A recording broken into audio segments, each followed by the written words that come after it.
We'll try this again. Good morning, ladies and gentlemen. This is the December 5th, 2018 briefing session of the Utah Board of Oil, Gas, and Mining. We have a number of really good presentations this morning, and we'll turn the time over to you, Director Baza. Thank you, Mr. Gill, and welcome members of the board to your meeting in Salt Lake City. As the chairman has mentioned, my name is John Baza. I'm the director of the Division of Oil, Gas, and Mining. This morning for our briefing session, we are going to start out with a special guest. I have seated next to me Mr. Mike McKee. Those of you who have known Mike have known him in the past as a county commissioner for Uintah County and very involved in the energy development that has gone on out in Uintah Basin. He left that job about 1.5 years ago, and he is now the executive director of the 7-County Infrastructure Coalition. And we asked him here mainly because of a request of Mr. Gill several months ago to have a presentation on the rail infrastructure proposal that was going forward. So I'm going to bring up Mike's presentation, and then I'll turn some time over to him.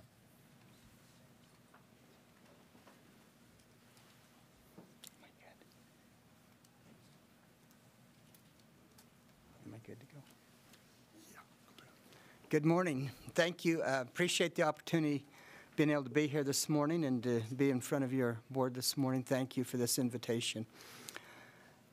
We have long recognized out in the Uintah Basin, and I think state officials and others have long recognized some of the challenges we've had relating to transportation and particularly relating to the oil and gas industry, have been able to move product out of the basin. And we're doing it the same way today that we did when we very first began, and that is, by trucking the oil out.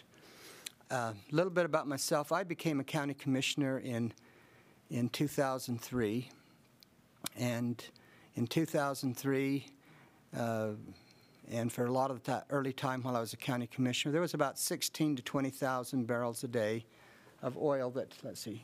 Yep, we're there, okay. Of oil that came out of the Uintah Basin, about 16,000 to 20,000 barrels a day. And we've had a number of economic studies. What we found is that 60% of the economy in the Uintah Basin is tied to the oil and gas industry, and 50% of the jobs. Just a second, Mike. We're trying to get the presentation up. Okay.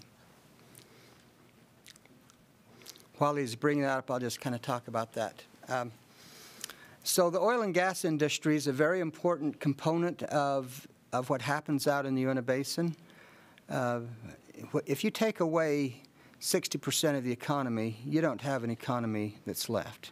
You take away those jobs, you don't have an economy that's left. And in about, when was it, around 2014, 2015, right in that area, when price of oil really dipped. We went down to as low as $27 a barrel. It was tremendously devastating to our communities, to our economies, to everything that's happening there. And so it's important that we find a way to be able to stabilize the economy, to stabilize what we're doing out there. It looks like we're up here. So I want to, you've all seen this, I'm sure, but John, would you mind just taking that up and a little bit of show and tell here for a minute? This is, I'm sure you've seen this before, but these are just little samples of black and yellow wax coming from the Uintah Basin, and you just pass those around there. And open them up, smell them, whatever you want to do there. But point that I would make here, and this is in this slide that you're looking here, is this yellow wax is a little bit, and black wax coming out of the Uintah Basin. We have tremendous oil that's out in the basin. It has some very good qualities. It's got a good API on the gravity on it. It's low in sulfur, good in an aspect of less pollution, those kind of things, low in metals. The one challenge that it does have compared to a lot of other oils is it sets up, as you'll see in those samples there. It's got to be about 110 to 120 degrees, depending on kind of where it's at, to be in a liquid form. So that makes one of the challenges in transporting the oil to different areas. The other thing I'd just like to mention on this as well is in our refineries here in Salt Lake, there's about 185,000 barrels a day out of the fine refineries that process oil. And of that, generally they're processing around 85,000 barrels a day of Uinta Basin crude. And that's pretty much all that it's going to be. As you know, with air permits, everything that we have with these refineries, there's contracts that they have with oil coming out of Canada, other places, and heavily subsidized. We're pretty well going to be capped at that, the amount of oil that we're currently producing. So this has been, as I mentioned, this has been a long-standing issue. It's been a long-standing problem. State legislature in about 2013, 2014 funded a study to look at the transportation issues.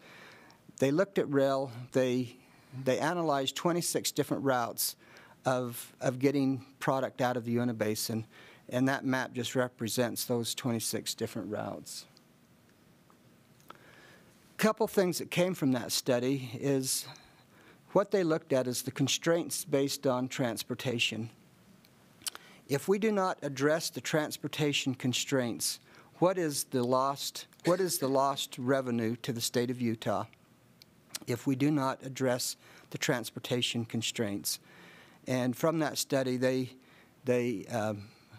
estimated it would be $30 billion over a 30-year period of lost opportunity just based on constraints. They have a higher number to that as well, but that's, you know, on the more conservative. That's what they believed. Studies we've done since then actually show that to be higher than that. It also shows, if you look at that very last, talks about creation of 26,800 jobs. We know about the governor's initiative. Before the governor's initiative was ever brought out, this study indicated if we address the transportation issues, that it would be a creation of nearly 27,000 new jobs. This slide just has to do with the discount. So this has to do with the last decade. And if you were to look at the posting price compared to WTI, compared to what we've achieved here on our oil, that's the amount of taxes that have been lost, and also to the royalty owners over the last decade. As you can see, $563 million in taxes and royalties, and essentially that other $100 million has to do with royalties. And this is just simply the posted prices, and this is showing to industry. It's approximately about a $3 billion amount to industry. So then we looked forward and we said, and let me back up a little bit. We have, as I've mentioned, there have been a number of studies that have been done. We commissioned R.L. Banks. When I say we, the 7-County Infrastructure Coalition, they've done quite a lot of work for us. But what they showed, they had a range. They believe, based on interviews that they've had with the producers, that on the minimum amount that we would have 225,000 barrels a day of increased production if we can get this product out to other markets. And then they took an upper range of 350. However, they will tell you they don't believe that's the upper range. They just used that upper range in the study.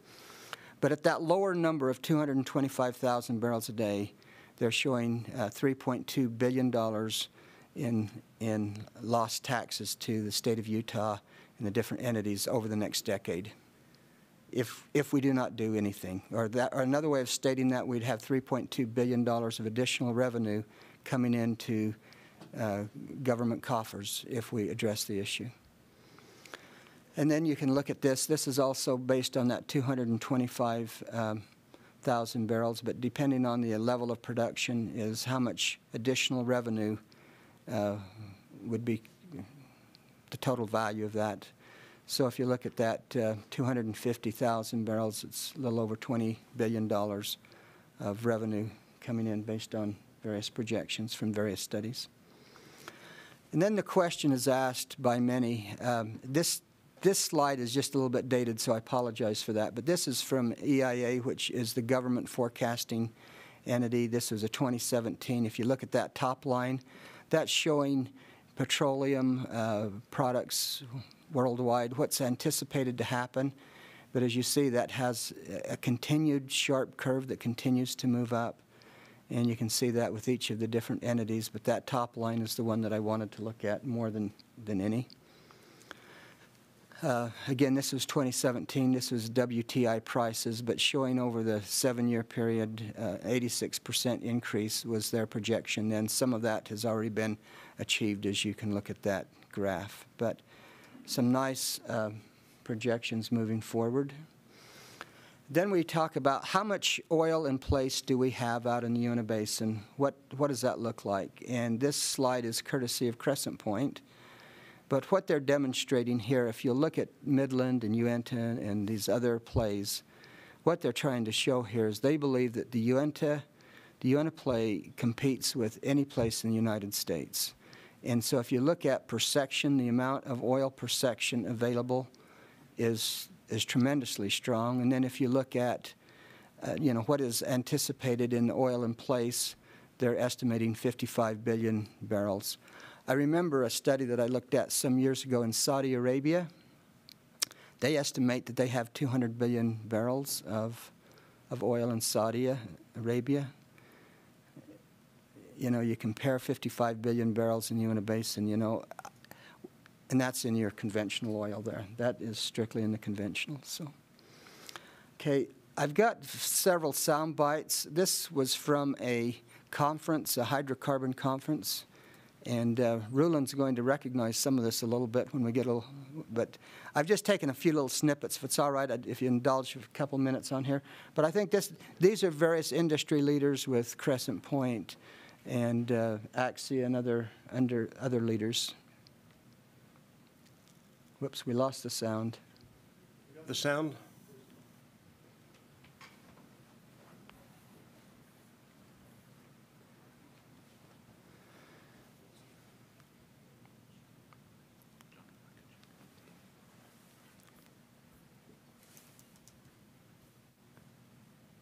We had it earlier, but you know how technology is. It comes and goes.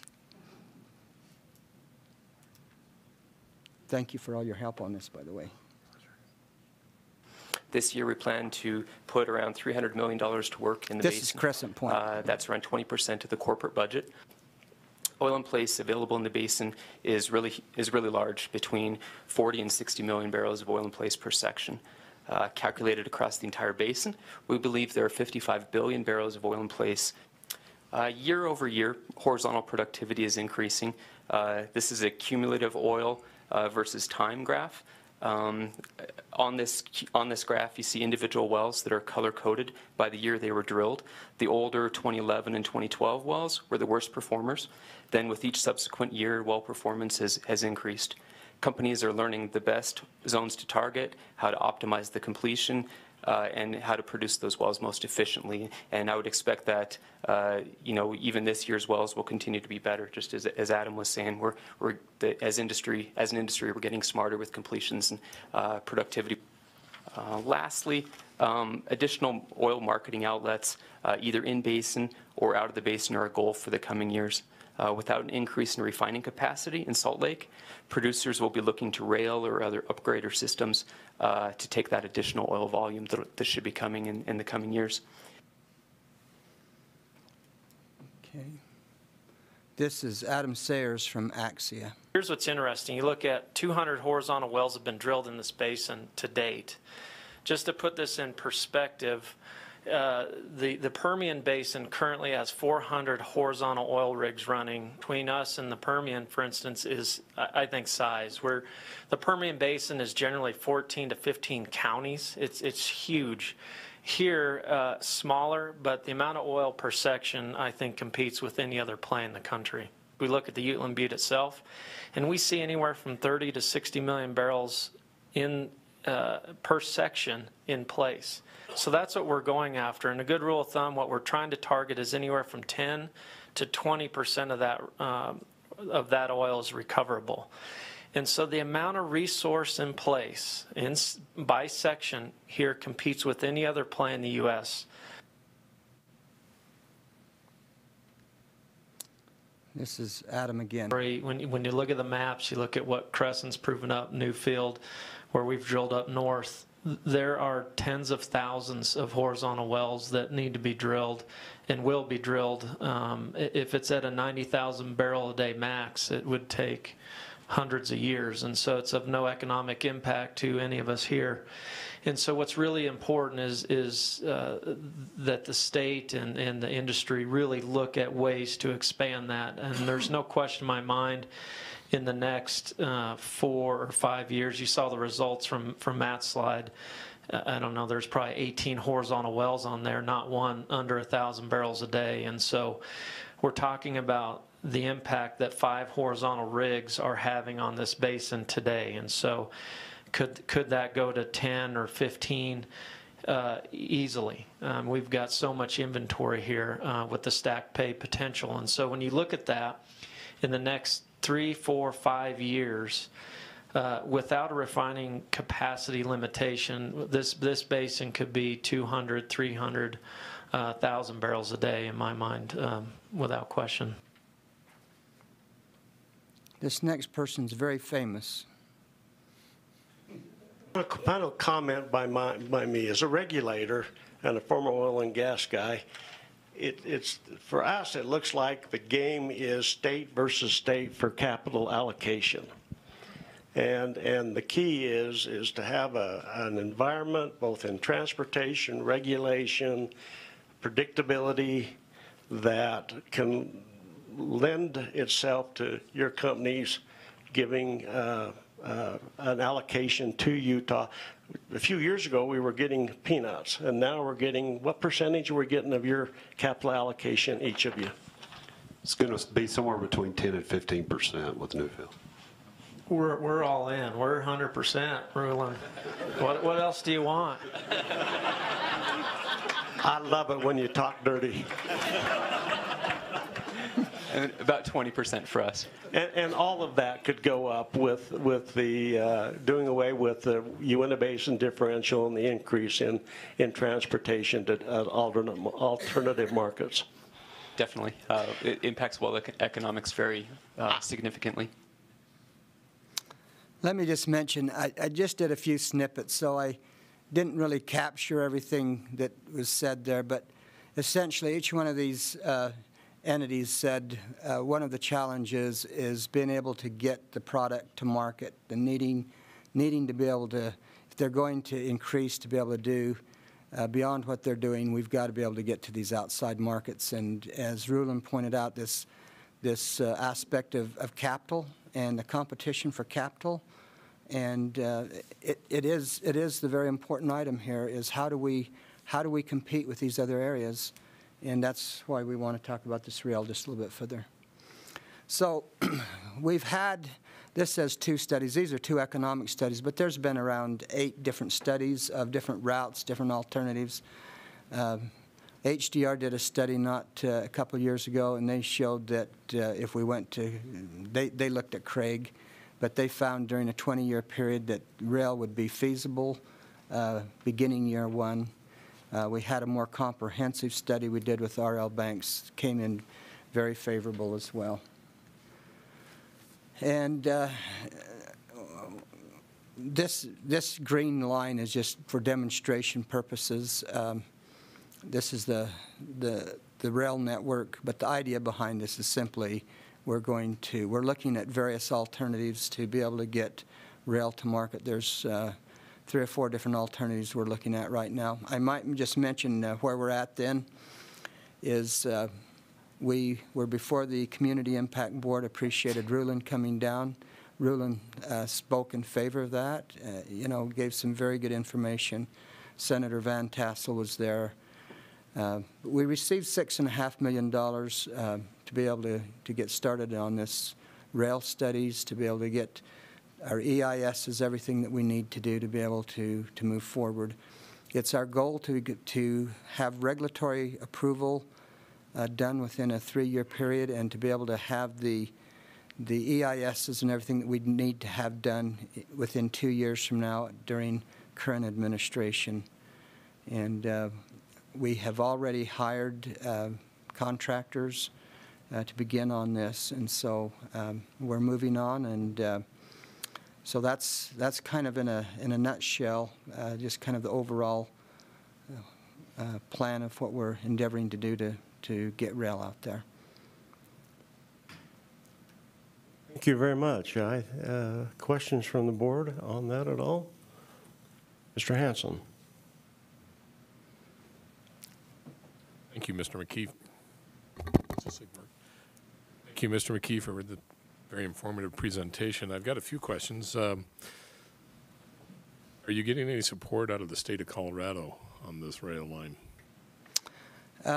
We had some meetings with commissioners over in Colorado. They invited us. There's about 8 counties in a type of an AOG. I don't remember just what the name of it, but they invited us to come over. They wholeheartedly support bringing that rail into the western Colorado. We've also had discussion with Kathleen Stacks, which is kind of an equivalent with Dr. Laura Nelson, and that's been favorable. Governor Hickenlooper, as you know, has been termed out, and so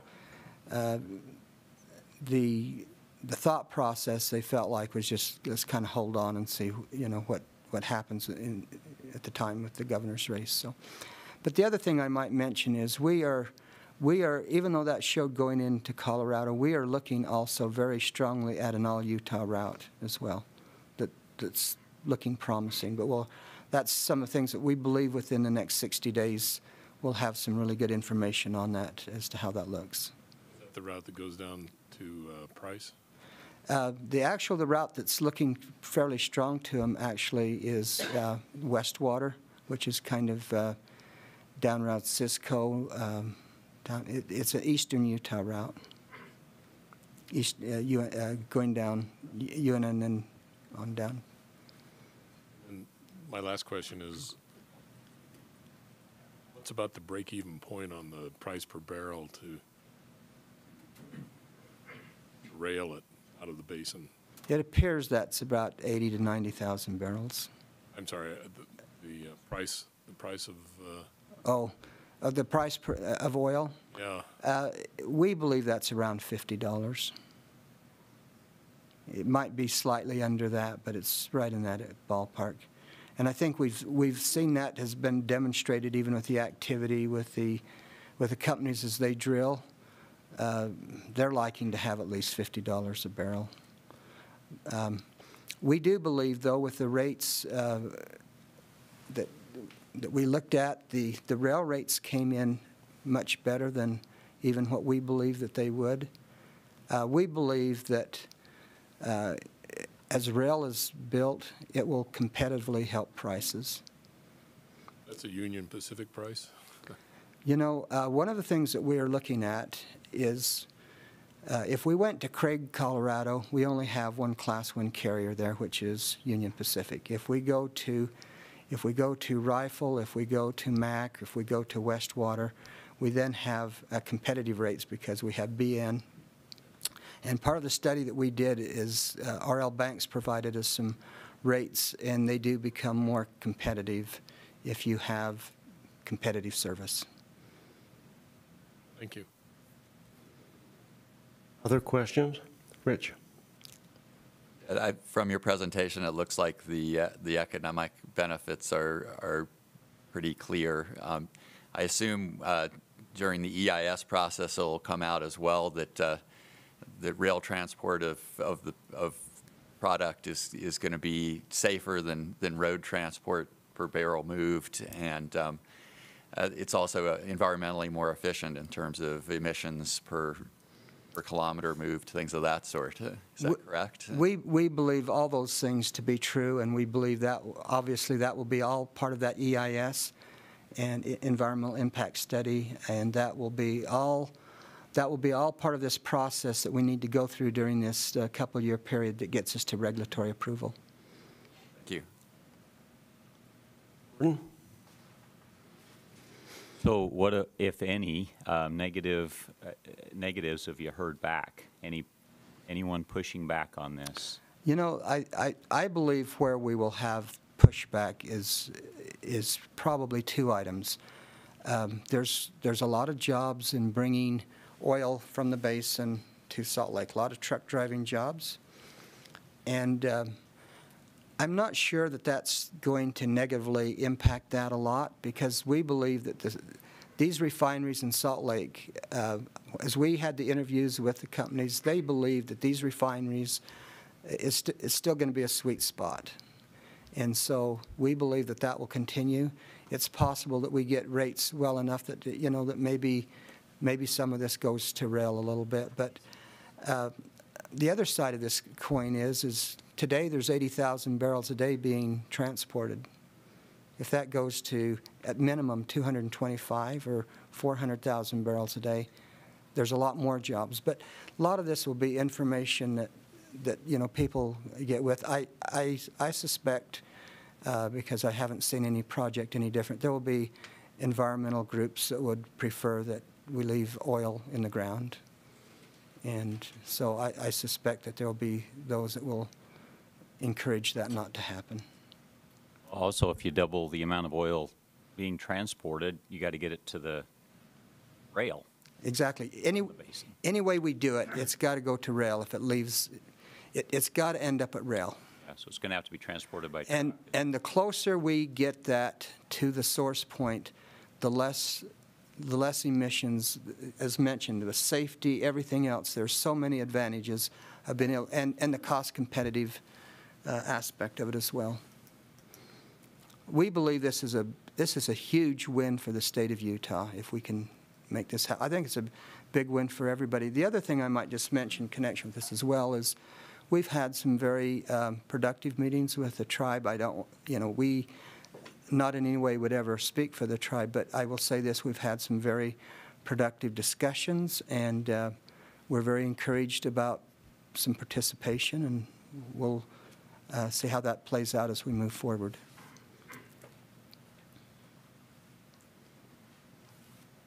My question may be moot because of the bottleneck in refining capacity, but if that capacity were somehow be able to increase, is there enough distribution network to handle additional capacity? The pipeline marketing networks out of Salt Lake City, you know? I want to make sure I understand the question, and I know you said it clear, but I'm not sure I quite understood. So when the product is refined, it has Yes. to be moved on pipelines out of the state. Yes. Is there enough capacity on those pipelines to handle additional refining capacity? It's anticipated what will happen with this rail. This rail is going to take the product likely for the biggest part to the Gulf, but it could end up in Baja, or California, or wherever the best markets are. One of the things that we did do is we wanted to see what kind of appetite is there for the Uinta Basin oil. And so some of you may know Mark Eccles. I don't know if you do or not, but anyway, he was hired. He went down to the Gulf, met with a number of the refineries, and found that there was there's over 100 refineries across the United States. He met with 6 and found that there would be more than enough capacity just in those 6 refineries that he visited with to take well over what we would be producing. The other thing, I don't know if this answers your question or not, but how accurate this is, I don't know. But I have understood that there's only a certain amount of capacity of our refined product, as you've mentioned, here in Salt Lake area. And so if we were somehow to have more capacity here in the Salt Lake Valley, it's still going to have to be moved out to be able to move that, the refined product. Mike, would you mention also about the marketing of yellow wax for advanced lubricants? I'm not sure I know exactly where you're going with that. Ryland, do you want to take that and then just take it? And then, What I think the current mix of black wax to yellow wax is about 80%, and then yellow wax coming out of the Uinta Basin appears to be the premier feedstock for the high-end lubricants, Tier 4 lubricants that you'd use in jet engines and things like that. And so there's also, if we can get it to those kind of refineries, there's also some price premiums that are associated with that. That's what we're understanding, that there's a lot of desirability to this product. There's another thing that I've understood is with our oil coming out of the basin, compared to other oils, it has between about 115 and 125% additional oil. I don't know how you really say that, but there's just more oil in it than there is in. It's one of the few crude oils that for every barrel you put in, you get in more than a barrel out the back end of the refinery. I don't understand that, but that's what our studies have shown us and told us. It's between about 115 and 125. Other questions? Thank you very much. I was going to show a couple of slides, but when they asked me to make the presentation, one of my slides is you've already seen, but let's go through them. Let's do number one. Went down to Moab to at the invitation of Mr. McKee for the Utah Permanent Community Impact Fund Board, and that's where this $6.5 million of non-taxpayer dollars came from. Next slide, number 4.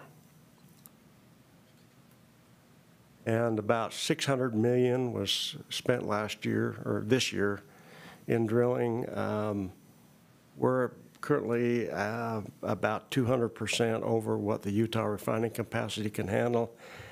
And we're being told that in terms of capital allocation, if we could get some way to the interstate market, we would have very well could double or triple what we've got the capital spending. We've got new companies coming in and looking at it. We're seeing a company coming in that's just going to deal with infrastructure for this. Next slide, please. This is a demonstration. You all know what this is, but it shows our various formations as they relate to vertical plays. We still need vertical wells, short horizontal, long horizontal, and some of the things that go with that. Next slide, please. And then, for those that don't know, the Montney is the Canadian field. And like you said, it's the blue numbers at the bottom. So if you look at a square mile, clearly the Permian is doing very well, 50 to 150 million barrels per section. But we're not far behind that with 20 to 60. It's really interesting to me as you compare that to the Bakken or the Eagle Ford in Texas or the Niobrara. We're in the game. And then the next slide,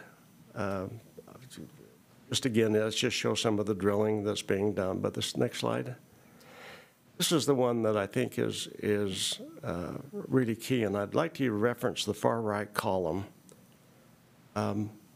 As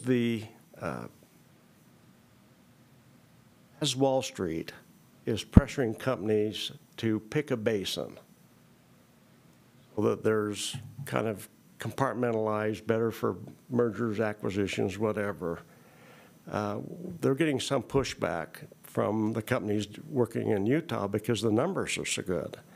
If you look at the rate of return on those, there's not a lot of drilling in the U.S. that's up in those rarefied numbers. And to compete, you need to be at as the kind of the basement. 40% is about, rate of return is about where you need to be to compete with the Bakken in North Dakota. And so I think that there's my presentation was just to say that, yeah, we think the asset's there. The economics from that asset is in that range, assuming a 10% recovery factor. And then next slide. of the conclusions is that what we're being told is that the recoverable oil from the current 5 productive zones is in the 5.5 to 8.0 billion barrels. We think that there might be 3 more zones tested this year. And at $50 per barrel at the wellhead value, the gross revenue would be in the range of 275 to 400 billion from what we know today. And that the impact, assuming a 10% Utah taxes and fees, gross receipts, is in the range of about 27.5 to 40 billion. And you've heard that the studies that have been done that Mike McKee has put together is using about a $30 billion number. So we're seeing some correlation between what the companies are saying and what some of these studies are saying. So I just present that to you just to show you that what I did. I hope that's in line with where we're headed as a board in our pilot projects. And with that, any other questions or comments? Seeing none, then thank you very much, Mr. McKee. Thank you, Mr. Chairman, for that, for the opportunity to come in, and also for going down to Moab and helping with that. That was a very tremendous presentation you made. Thank you. Thank you. Back to you, Mr. Baza. And Mike, you are welcome to stay around through the briefing. We'll finish this up about 10 o'clock. Okay, thank you. Thank you. Members of the board, what we like to do at the end of each year is to have updates from our various programs, kind of an end-of-year report. And to do that, first up, we were going to have the Abandoned Mine Reclamation Program provide you with their year-end report. In January, we'll do coal. In February, we'll do oil and gas. And then in March, we'll do minerals. So if Dana and Steve could come on up. We'll have to switch out the computers here, so. Do you need audio? Yes. So you need to connect to that and then the audio. Yeah. And while they're getting set up, I could mention thank you on behalf of the board for the open house that was held yesterday. We had as good of attendance as I can recall. The discussions were first rate. It was good to meet people. We had the director of SITLA, the director of Department of Natural Resources. We had State Energy Office, among many others. Mike Styler and his 2 assistants showed up, and it was really a good presentation. So, good event. And so all those that were involved, we want to express our sincere appreciation for all those that came and for those particularly who put it on. Okay, we'll just wait for you then. Okay, well, Steve's bringing up his presentation. I'm just here to introduce him. Steve is the manager of our Abandoned Mines program. He's been doing that for almost 5 years now, and he's done an excellent job of working with budgets that vary from year to year and different circumstances and different things, different people at the Department of Interior and at the BLM, where a lot of our funding comes from. So, but we did get a lot of construction done this year to safeguard some hazards throughout the state, and that's what Steve was going to talk about, so I'll just turn the time over to him. Yeah. Starts at the end. Oh. Be close to the mic, please. Okay.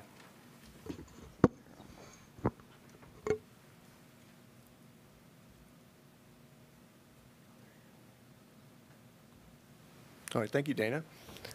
Good morning, board. I appreciate the opportunity to present our accomplishments for this year for the Abandoned Mine Reclamation Program. I'll start with, this is a photo that Kent Phillips with our group took and won an award for yesterday at our division service awards.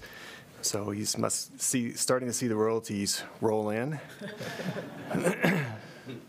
But this is one of our contractors putting a steel grate over a shaft. It's a dramatic picture.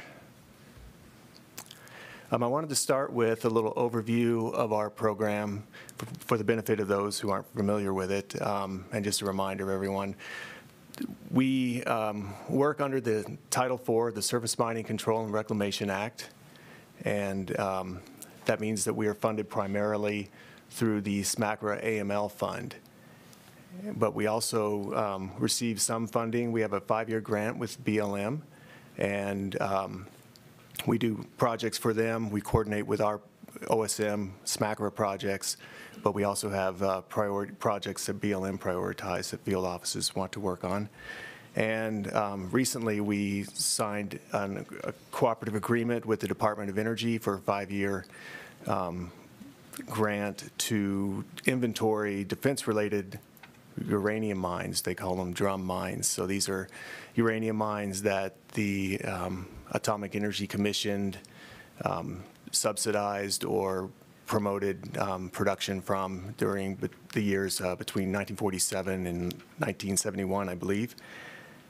So they're trying to take an accounting for those and inventory them, and it might lead to some future reclamation work for us. Currently, we have 11 on our staff. But our primary focus is coal reclamation because we are a SMACRA organization. Most of the coal reclamation in Utah has been completed, but we still have some small projects, and we have some maintenance that keeps popping up over time. We also do a lot of non-coal reclamation work. The non-coal reclamation through SMACRA is restricted to only physical safety hazards, so that's sealing shafts and adits at non-coal sites. We estimated there are between 17 to 20,000 mine openings. These are hazardous mine openings, maybe greater than 10 feet or so.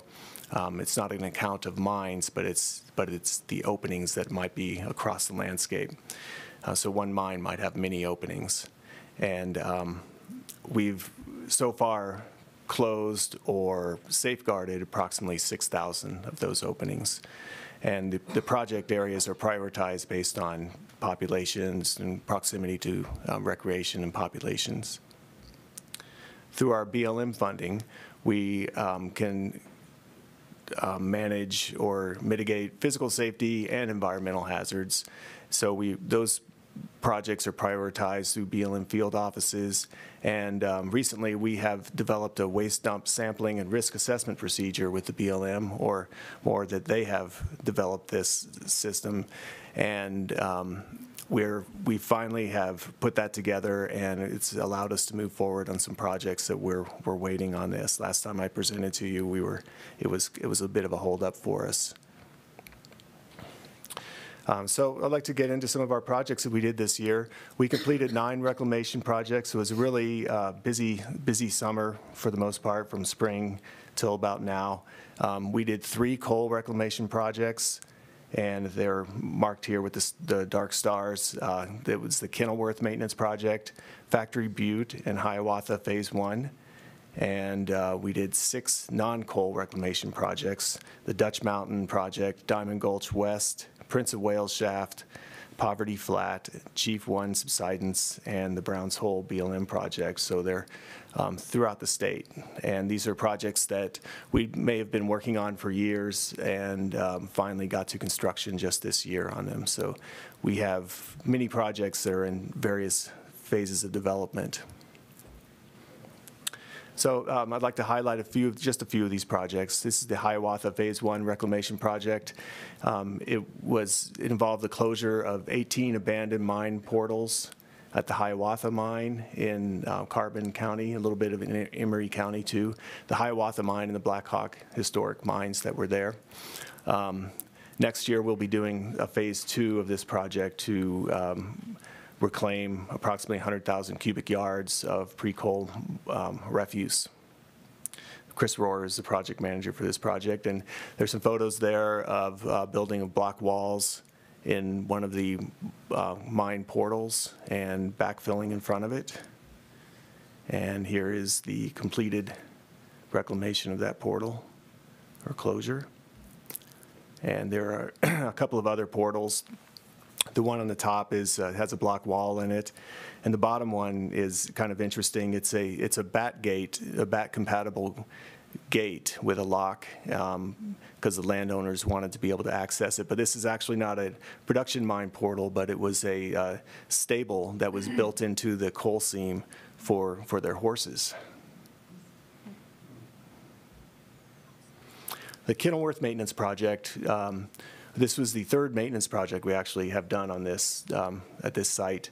Kenilworth was one of the first projects that our program did back in 1983. And you can see the top photo is a picture of a pre-reclamation, all the coal there in the Kenilworth Valley, and the post-reclamation photo of the same vantage point.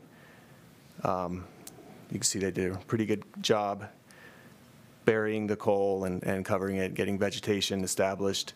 But the problem was that there was inadequate funding to design a proper channel, and it started eroding, and there was a head cut, and it started developing in it. And in 2012, we tried to do some maintenance and to slow down that erosion, put in some gabion baskets, you can see in the top photo, and some reinforced drop structures. But just 2 years later, a pretty large storm came and just inundated the whole channel and wiped it out, and you can see how much it scoured, leaving that's about a 25-foot drop there.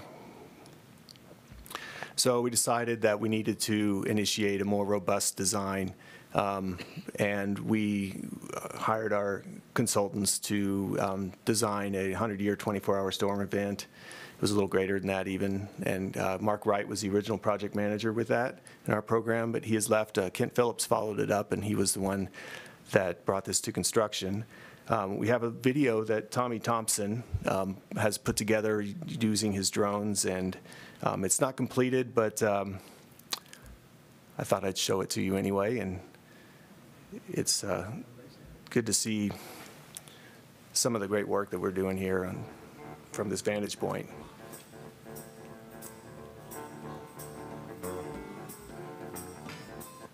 Oops. I don't know if that needs to. My name is Kent Phillips. I'm a mining engineer and the project manager for the Kenilworth Reclamation Project.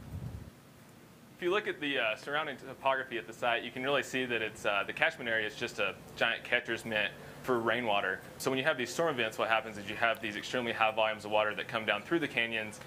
They dig into the coal, erode it, and size into the coal refuse, and then all that sediment washes downstream and into the Price River. And then after many years of that, what you're left with is just a giant channel of exposed coal refuse. The high walls here were upwards of 20 foot tall, and that was, again, just pure exposed coal refuse. This section here shows you a little bit of what the drone technology can do and how we can use it in the future for volume estimates and calculations.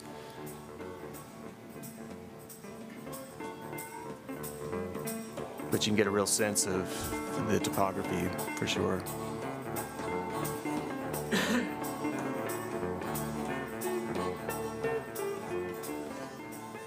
We started construction in May of 2018, and we expect to finish up sometime around mid-September this year. And really the primary objective of the project is to decrease the energy of the water coming down through the channel, and that's going to help prevent further erosion and incision into the coal refuse, which again, all that sediment washes downstream and into the Price River.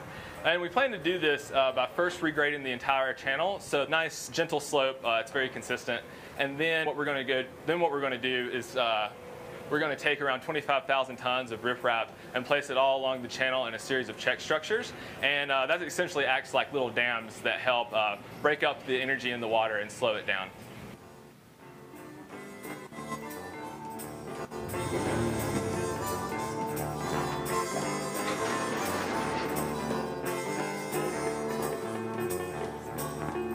So you can see it's pretty much a valley fill situation with all the coal and the waste rock and refuse that was in there. It's not going to be a natural drainage again with all that refuse, but we're trying to eliminate it being washed down further down channel.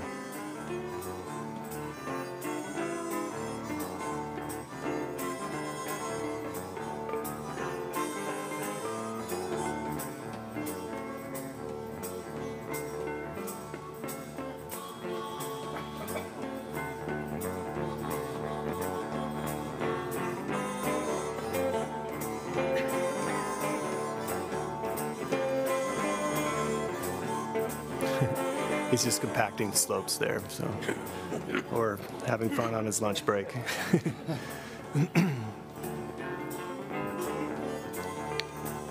One of the challenges was finding enough topsoil to, we used what was in our disposal pit for a lot of the coal that we had to bury elsewhere as our source for topsoil. This is the finished site. I think this was September 27th. And you can see there's been some flow also by this time. There's some mud and fines that are settled in some of these, between some of the check structures there.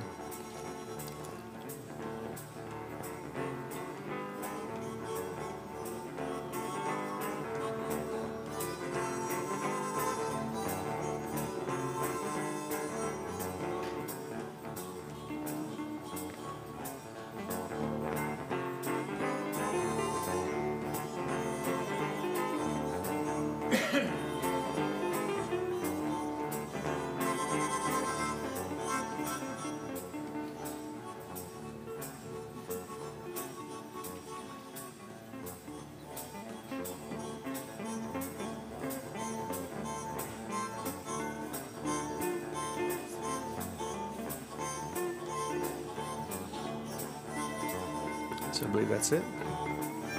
Yeah, thank you, Tommy, for putting that together. We'll finish editing it and we'll put it up on our website as some good examples of the work that we're doing.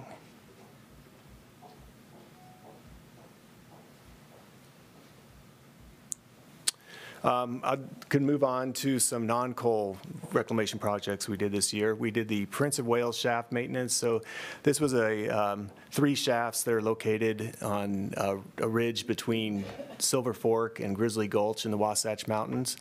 In 1993, we installed these bird cages that you can see on the left photo.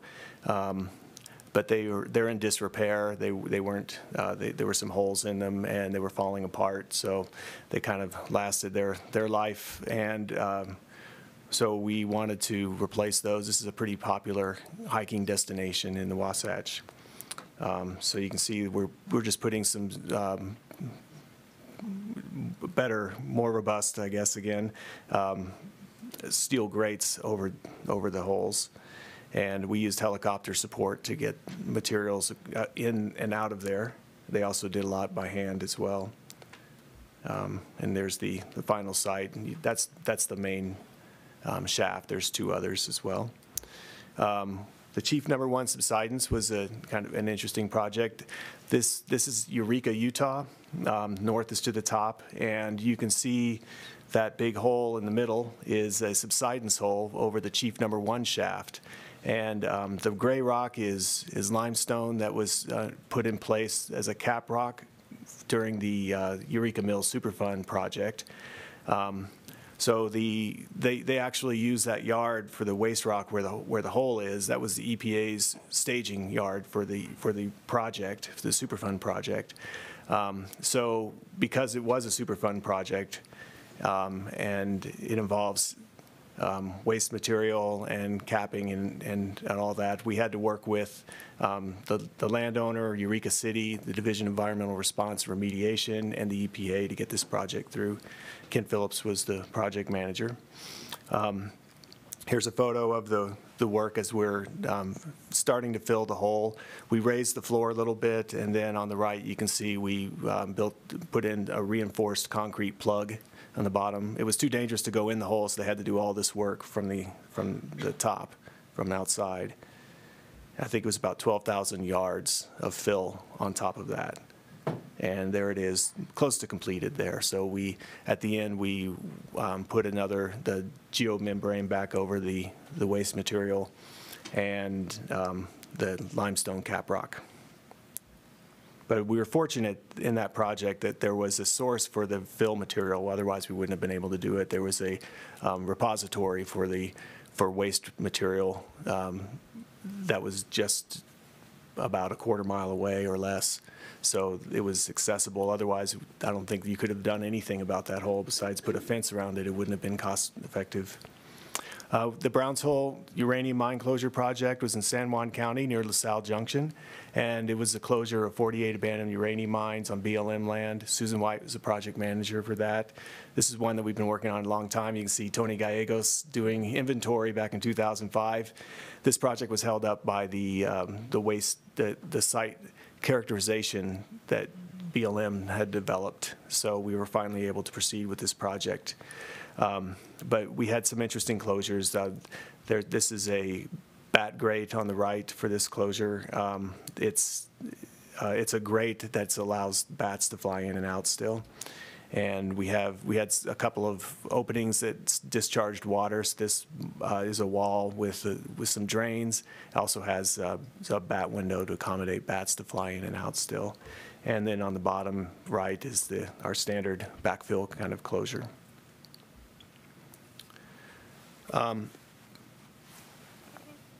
Our program has been very active with the National Association of Abandoned Mine Lands programs. We have 2 delegates, Dana Dean and myself. And we also host the website for the association, so we kind of get involved in all the activities that they're doing. This year at the national conference in Virginia, we received the 2018 NAMLIP Hard Rock Reclamation Award for Physical Safety Hazards for the Wolf Den Gilsonite Fire Reclamation Project. And it's probably the only SMACRA non-coal fire project out there. We're also hosting the 2019 Winter Business Meeting in St. George in February. And we'll be co-hosting the annual conference with Colorado in 2021 in Grand Junction. And finally, our community outreach events that we do each year, we distributed 23,187 Mining Utah Heritage workbooks to 4th graders, and we'll be doing that again this month. We're starting the printing soon. And we always do community outreach events, put up booths at different events, typically the Tintic Silver Days in Eureka, the Miners Day Parade in Park City, and the Kids Safety Fair in South Jordan. And we also sometimes do other presentations as asked. And we have our yearly calendar distribution, which you all should be getting soon.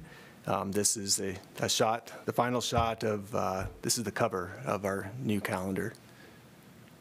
So that's all I had. If anybody has any questions, I'd be happy to answer. Thank you very much. Questions? Susan? Who is paying for the Kenilworth mine reclamation? That was a SMACRA project, so it came from the SMACRA AML funds.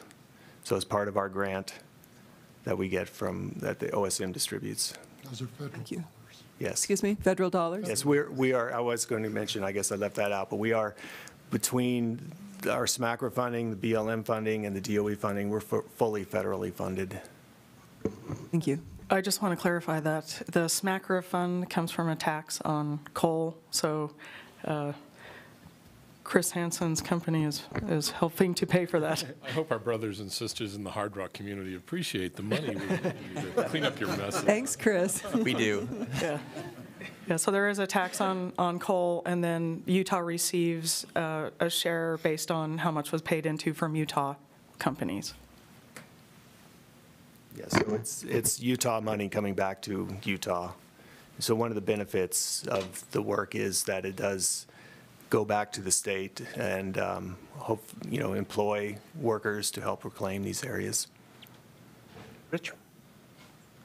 You shared with us the inventory you've got for mine features that pose a physical hazard. Do you have a similar inventory for abandoned mine lands, which may pose a chemical hazard and ranked by hazard, for instance, maybe impacts to down gradient surface water quality or things of that sort? We do not, and mostly because of our funding does not allow us, at least our SMACRA funding does not allow us to follow that path.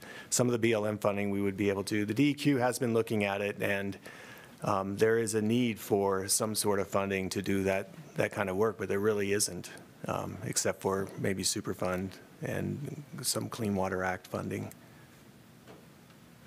One other question. I was intrigued by that shot of the dozer going over and down the steep slope. Do you know the angle of that slope that it was able to work on? I don't. It's probably close to 40 degrees, I would say, just from my skiing experience. So, I didn't ski it, though. Just walked up it. Thanks. Other questions?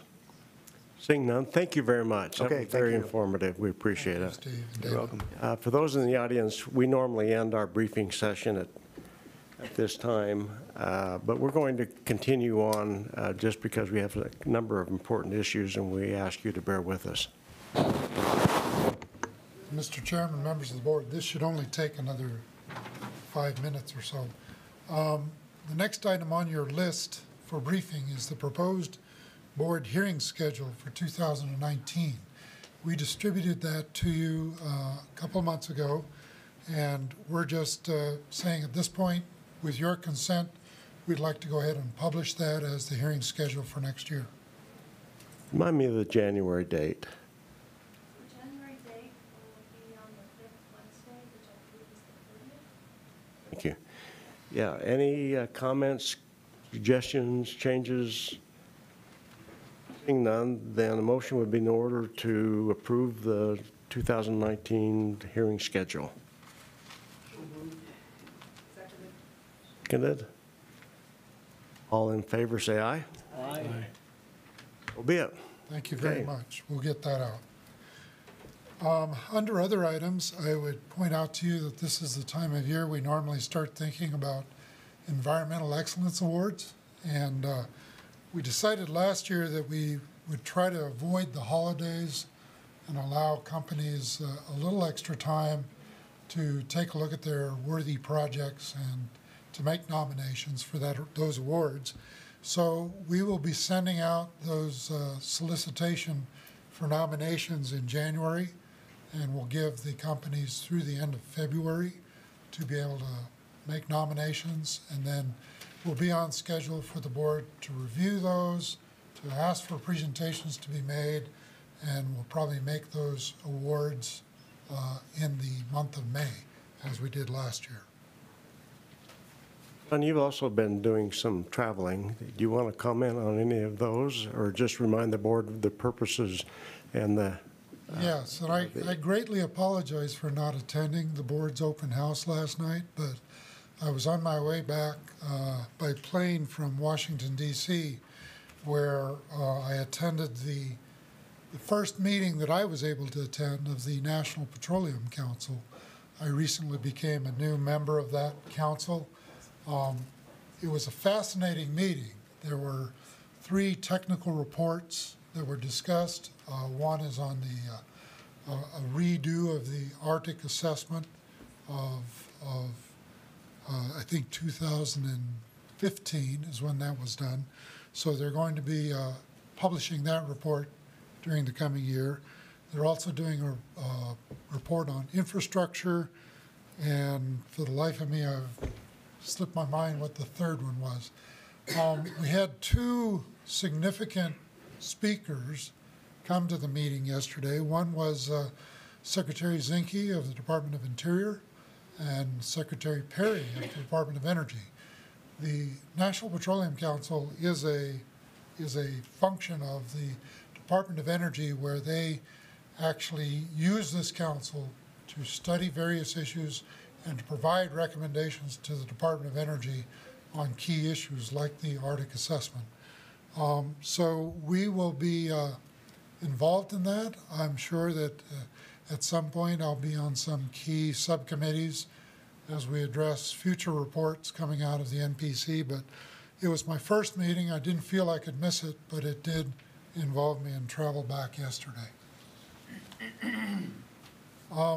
The last thing I'll mention to you, and you may have read some of this in the trade journals or the news reports, but one of our significant operators in Utah, Newfield, recently transferred their operations to a new company named Encana. Encana is a Canadian corporation which is active in the western United States. So I have not had the experience of working very closely with Encana, but we do have staff members who are familiar with them, and we hope that they will carry on the legacy that Newfield has set up out in the Uinta Basin.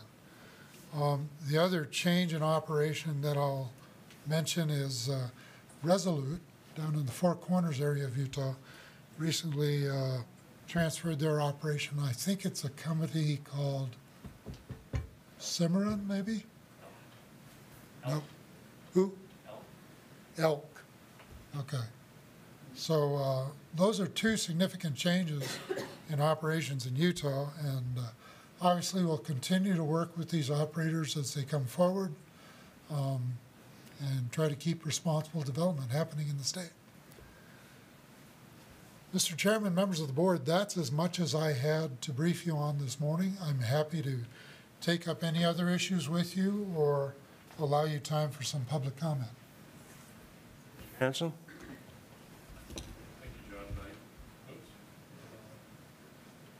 Thank you, John.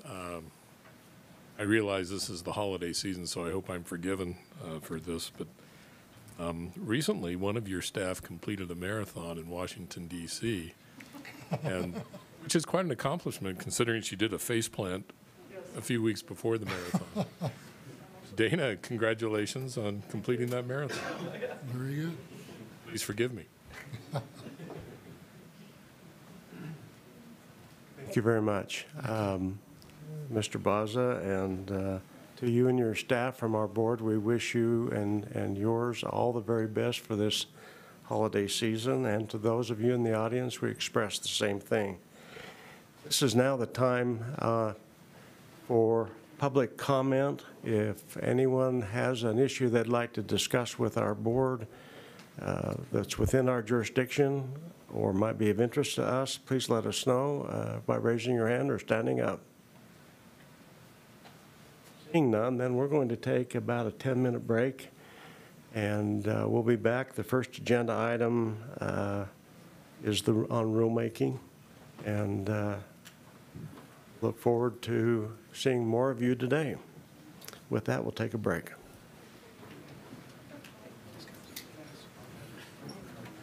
About 10 minutes.